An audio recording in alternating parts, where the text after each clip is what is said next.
Rack in and take all the slack out of it. Let's see where our rack and everything ends up. Hang on.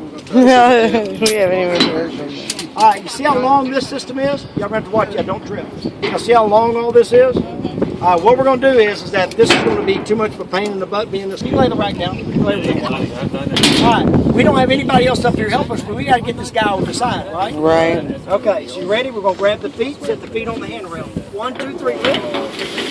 Oh, there it comes. Ready? 1, 2, 3, lift. Oh, yeah. A little bit short. You want to pull some out? Yeah, we need a little bit more. Oops, look, my hand's all in the way. I'm not a very good video taker. You got the camera upside down. You're really going to make him sick now. He's going to look at it and go, Okay. Now let go. If we do a good job, he should hang right up here by himself. Who's the first person that should let go to go get the remote? The one on The belay.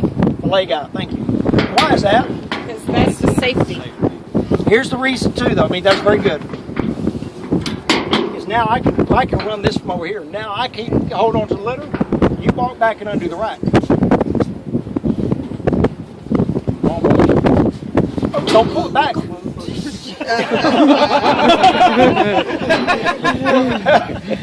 You almost changed my balance there. Okay, I want you to feed me about 3 inches of rope.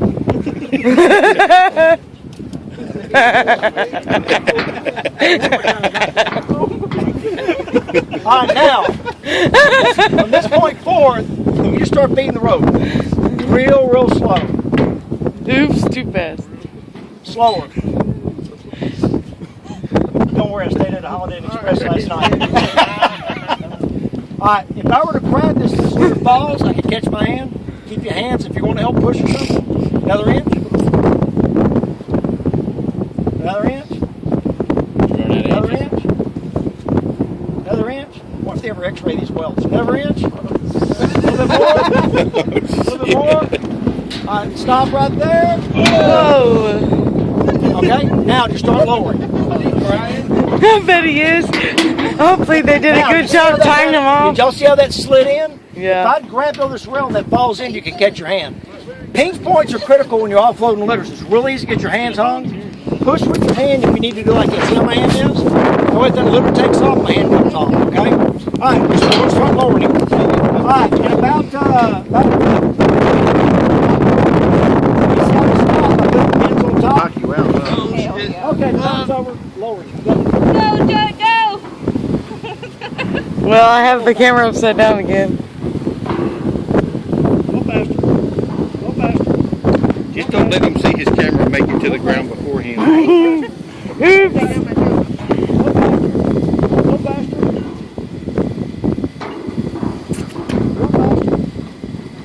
Go faster.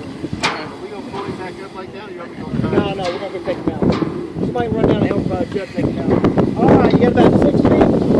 I almost dropped the damn camera.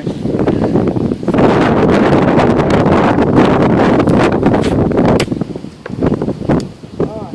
Now this is where you got to go real slow. You're going to be losing weight before you can accidentally drop the head around it. Trust me, they don't like it. Drop it. Need some slack. Drop it. Drop his ass.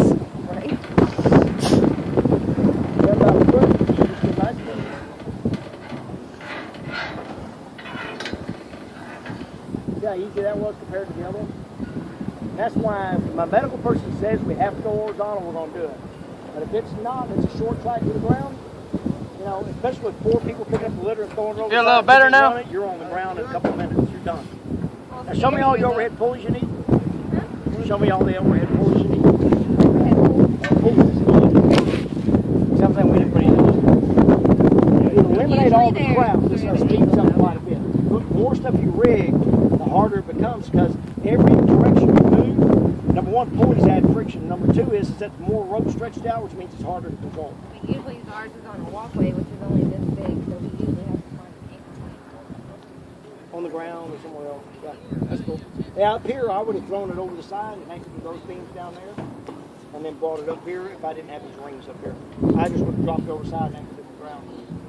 Yeah, that's probably gonna happen.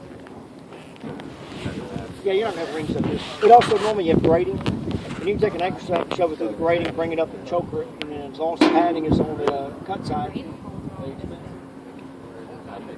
Are they honeycomb or are they the ones like this? No, they're Just like what's down there, yeah. You just let those long anchor straps I have, those slide right through there, and you just flip them up, choke them, flip into them, you're ready. Can you use a ladder rail? What do you mean a ladder rail? The The ones in the ladder? Not really. They're only rated at like basically 100 pounds per square foot. But a ladder rung, it depends on what I'm doing. Like I said, remember I told you about belaying somebody? I'll throw a motor hitch and a ladder rung if it's smooth and clip it to her and let her climb down the ladder before I stick her and let her climb over. Unless she was in such excruciating pain she couldn't help herself. And other than that, I helped her. I had several dislocated shoulders. That's why I got her out. They had their legs, but they just couldn't hold on with both arms to climb I down. actually had that exact experience. Yeah. I was like, there's a ladder. Yeah, put him in a harness. But he didn't want to until he got over the handrail and he seen his eyes light up. I bet he wished he was They put him in one of them fucking things you got. LSPF back? I wouldn't have done that, not for dislocated shoulder. Put him in I'd put him in the He ladder. had a dislocation. He had a bruise. Are you kidding? He was in on a scale of 1 to 10. He lost well, a 10. I must have broken or something. I mean, Lord have mercy. Man, I've shot nails through my hand. When we were hot bolting in Bernie's in Winchester, they expand the bolts get one push, you go back in and retime it like 4 times until it gets up to like 1,200, 1,300. And you're in a tight area, and all of a sudden you're using a hammer wrench, and bam, and it hit the pipe and bounce off. And I mean, it just basically, I went up the nerve. I mean, I felt like doing it, but I don't want to cut in there. I pulled my glove off the blood and poured all over. And I went like this and said, put a Band-Aid on. She's like, good God almighty, what are you going to do? Let's put a little splint on it. So I just pushed right back there. Nowadays, they get a little bruise, they want to go to the hospital. Lord. You next patient. You ever want to watch a nurse pass out? Have a nail go through and then pair of pliers and start pulling it out, taking your knife out and going like this and cutting on your finger to get the nail out. I was sitting there doing it and I looked up, my wife was burning and sweating, just watching me try to pull that nail out. Well, you know, a nail gun has a wire that holds it together, and it kind of like that, like a fish hook. It went in here and came out down here. So I grabbed a pair of clines and tried to pull it out, and I realized what was holding it. So I pulled my knife out, I was sitting there doing this.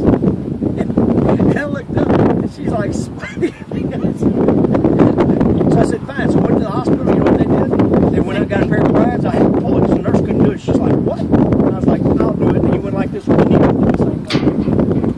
I looked down and I said, I can save a fortune. Now, the one thing he has is that I didn't have was that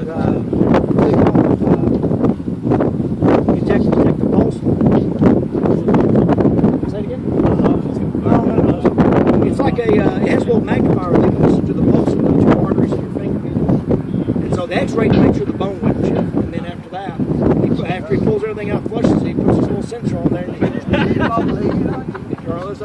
yeah, you got blood clot. And that was it. And I didn't have one of those. If I'd had one of those, I wouldn't have gone. But now, the thing that makes you sick is once the blood all pours out, you immediately, I don't care who you are, your body's going to flush. It's a natural reaction. Your body goes, oh, you're bleeding. But then he took a huge syringe, filled it with saline, and stuck it in the hole, and just pushed my finger went like that, and then it started squirting out the other side to make sure it was clean. Now, I wouldn't have done that. So.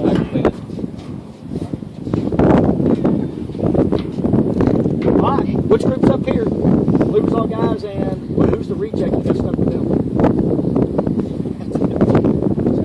One of the channel view rejects.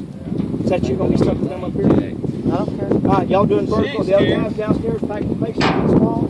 And Brian, you the patient? Let's go around. You do that. She said she wants to do a vertical. Here's one piece of webbing for your patient. There should be another one there. To be a patient. You gonna be a patient? I'll be a patient. I don't care. I know you are. Don't get it twisted. I'm just throwing myself over right now, save some time. All right, pull it up. Let's go. Grab both main line and safety line, so we don't end up tangled up.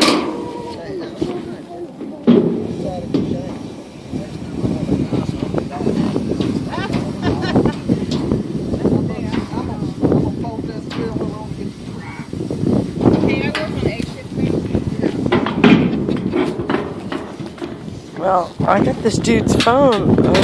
Oh no. I don't know how long I've been doing that. 10 minutes and 30